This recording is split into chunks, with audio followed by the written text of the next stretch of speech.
녹색 피부에 뱀의 눈을 가진 파충류 인간 렙틸리언. 모습을 바꿔 인간들 틈에 숨은 뒤 자신들이 원하는 대로 세상을 주무르는 자들. 마치 SF 영화의 한 장면 같은 이 이야기는 전 세계적으로 맹신자들이 아주 많은 일종의 음모론입니다. 음모론자들의 주장에 따르면 세계에 힘있는 고위 세력들은 모두 파충류 인간인 렙틸리언이며 세상은 그들의 소나기 안에서 계획대로 움직이고 있다고 하는데요. 음모론자들은 파충류 인간의 기원이 아주 먼 고대부터 시작되었다고 말합니다. 세계 각지에서 발견되는 도마뱀 모양의 유물 벽화 등이 그 증거이며 이집트의 피라미드, 멕시코의 아즈텍과 같은 현대에 와서도 설명되지 않는 건축물과 문명 또한 렙틸리언들에 의해 탄생하였다고 주장하죠. 각국의 신화에 등장하는 뱀의 모습을 한 태초신들 역시 고대부터 존재해온 렙틸리언의 영향이라고 말하며 현재까지도 그 명맥이 이어지고 계승되고 있다고 주장합니다. 다소 허무맹랑해 보일 수 있는 렙틸리언 음모론은 현재 미국에서 아주 심각한 문제로 대두되고 있는데요. 본인의 지인이나 가족 혹은 유명인,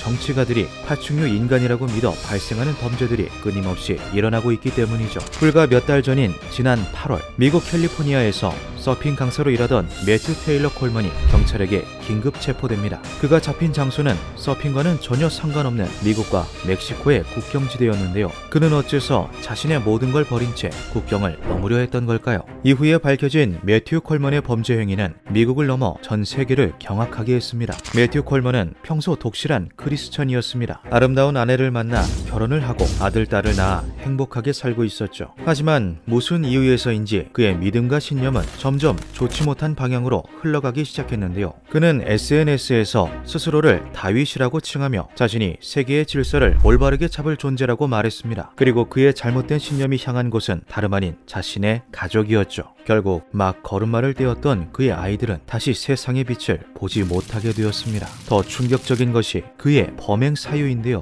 다음은 FBI에서 직접 취조한 매튜 콜먼의 형사 고소장 내용입니다. 매튜 콜먼은 그의 아내 애비 콜먼이 뱀의 DNA를 소유하고 있다고 주장했으며 이 DNA가 자신의 자녀들에게도 옮겨갔다고 믿었습니다. 그는 이것을 자신의 손으로 해결하는 것만이 세상을 구원하는 방법이라고 여겼습니다. 당시 그는 술에 취하지도 약물을 복용한 상태도 아니었습니다. 오로지 맨정신으로 자신의 가족을 해한 것인데요. 조사 결과 매튜 콜먼은 미국의 극우 음모론 세력에 심하게 매료되어 있던 것으로 드러났습니다. 그는 세계 각국의 고위층 인사들은 물론 일반인들 사이에서도 렙틸리언, 즉 파충류 인간이 섞여 있다고 믿었는데요. 그러한 잘못된 믿음에 그의 종교적인 색채가 가미되면서 끔찍한 오해와 결말을 불러일으킨 것이죠. 사람들은 어째서 이러한 음모론에 매료되고 빠져드는 걸까요? 사회현상 전문가들은 그 원인으로 음모론 특유의 교묘함을 꼽습니다. 렙틸리언을 포함한 대부분의 음모론에서 찾을 수 있는 공통된 특징이 한 가지 있는데요. 바로 거짓 정보 사이에 사실 하나를 교묘하게 끼워 넣어 듣는 이로 하여금 신빙성을 느끼게 하는 것이죠. 예를 들어 신화에 등장하는 반인반수의 뱀신들, 성경에서 하와를 유혹한 뱀 이야기는 실제 역사에 기록된 내용들입니다. 이것을 자신들이 그린 큰 그림에 끼워 넣어 렙틸리언이 고대부터 존재해왔다는 증거라고 주장하는 것이죠. 이로 인해 가끔 필요 이상으로 음모론에 깊게 심취하는 사람들이 꾸준히 생겨나고 최악의 경우 인명피해로까지 이어지고는 합니다. 렙틸리언이 다른 행성에서 왔는지 인류보다 먼저 존재해왔는지는 알 수 없다. 렙토이드 사이트의 운영자이자 미국의 유명 음모론자인 존 로디는 렙틸리언의 기원에 대해 이렇게 설명하였는데요. 렙틸리언 음모론을 지지하는 사람들은 파충류 인간이라는 해석되지 않은 기원에 대해서는 이렇게 애매모호한 답변을 내놓고는 합니다. 이 정도만 말을 해놓아도 여기저기서 살은 알아서 붙죠. 그들은 파충류 인간의 기원에 대해 데일 러셀 박사의 연구 결과를 인용하기도 하는데요. 캐나다의 고생물학자인 데일 러셀은 백악기 후기에 살았던 공룡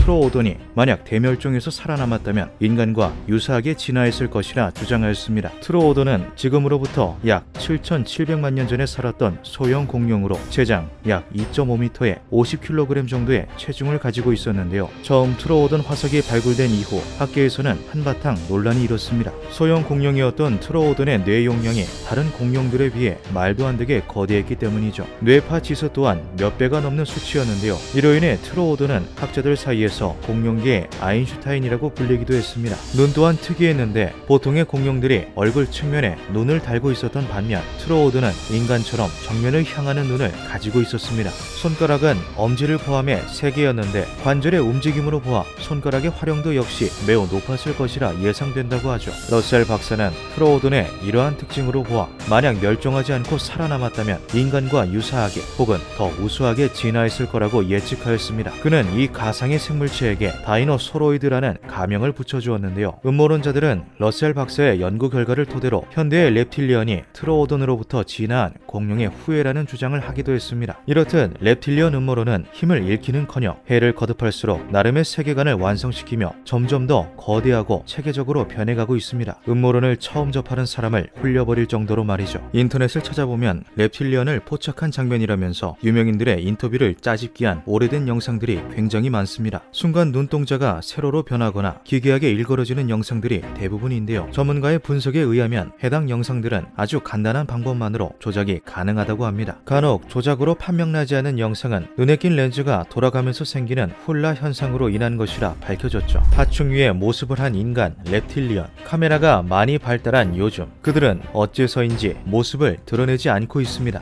기묘한 밤이었습니다.